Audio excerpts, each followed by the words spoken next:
अजितदादांना असं काय दिलंय माणिकराव कोकाटेंनी, त्यामुळे अजितदादा त्या कोकाटेंचा राजीनामा घेत नाही, किंवा मुख्यमंत्र्याला काय नेमकं गाठोडं दिलंय की मुख्यमंत्री आणि अजितदादा त्या माणिकराव कोकाटेचा बालिश असणाऱ्या आणि मूर्ख असणाऱ्या माणिकराव कोकाटेचा राजीनामा घेत नाही। खरं तर आता शेतकऱ्यांनी ही मुख्यमंत्री आणि उपमुख्यमंत्री राजीनामा घेत नसतील तर नक्कीच त्या कोकाटेला शेतकऱ्यांनी ढेकळाने त्याचं थोबाड फोडलं पाहिजे, तरच त्याला कुठेतरी त्याची शेतकऱ्याचा अवमान, शेतकऱ्याचा अपमान केलेला आहे। आणि आज सुद्धा त्यांनी शेतकऱ्यांना म्हणजे ढेकळाचे पंचनामे करायचे का अशी भाषा वापरली। यामध्ये शेतकऱ्याचा अतिशय अवमान आहे। यापूर्वी अनेक नेत्यांनी, शेतकरी संघटनेच्या पदाधिकाऱ्यांनी माणिकराव कोकाटेंच्या राजीनाम्याची मागणी केली, परंतु अजितदादांना असं काय दिलंय माणिकराव कोकाटेंनी, त्यामुळे अजितदादा त्या कोकाटेंचा राजीनामा घेत नाही, किंवा मुख्यमंत्र्याला काय नेमकं गाठोडं दिलंय की मुख्यमंत्री आणि अजितदादा त्या माणिकराव कोकाटेचा बालिश असणाऱ्या आणि मूर्ख असणाऱ्या माणिकराव कोकाटेचा राजीनामा घेत नाही। खरं तर आता शेतकऱ्यांनी ही मुख्यमंत्री आणि उपमुख्यमंत्री राजीनामा घेत नसतील तर नक्कीच त्या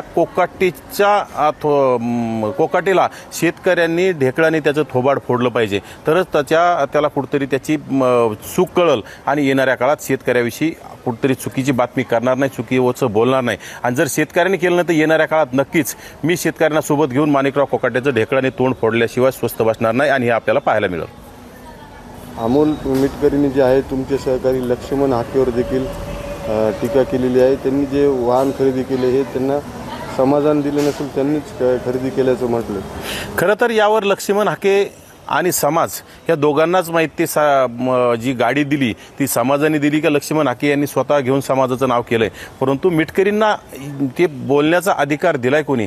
ज्या मिटकरीची कुठलीही अवकात नाही, ज्या मिटकरीला फक्त भुंकायसाठी अजितदादांनी ठेवलेलं आहे। खरं तर मिटकरीला अजितदादाची चाटल्यामुळं कुठेतरी मिटकरीला विधान परिषद मिळाली, त्या मिटकरीला स्वतःची ग्रामपंचायत निवडून आणता आली नाही, पंचायत समिती निवडून आली नाही, त्याला कुत्रही त्या अकोला जिल्ह्यामध्ये ओळखत नाही। अशा मिटकरीला फक्त अजितदादा भुंकण्यासाठी ठेवलंय। मिटकरीने स्वतःची लायकी आणि स्वतःची पात्रता पाहून दुसऱ्याला बोलण्याचं काम करावं। खरं तर मिटकरी स्वतः मी ओबीसी म्हणले, परंतु मिटकरींनी अगदी जरांगीची बुटं उचलण्याची, जरांगीची चाटण्याचं काम केलं। ह्या स्वतःला ओबीसी म्हणून घेण्याचा त्याला कुठलाही अधिकार नाही, तो निव्वळ भामटा आणि भंपक माणूस आहे।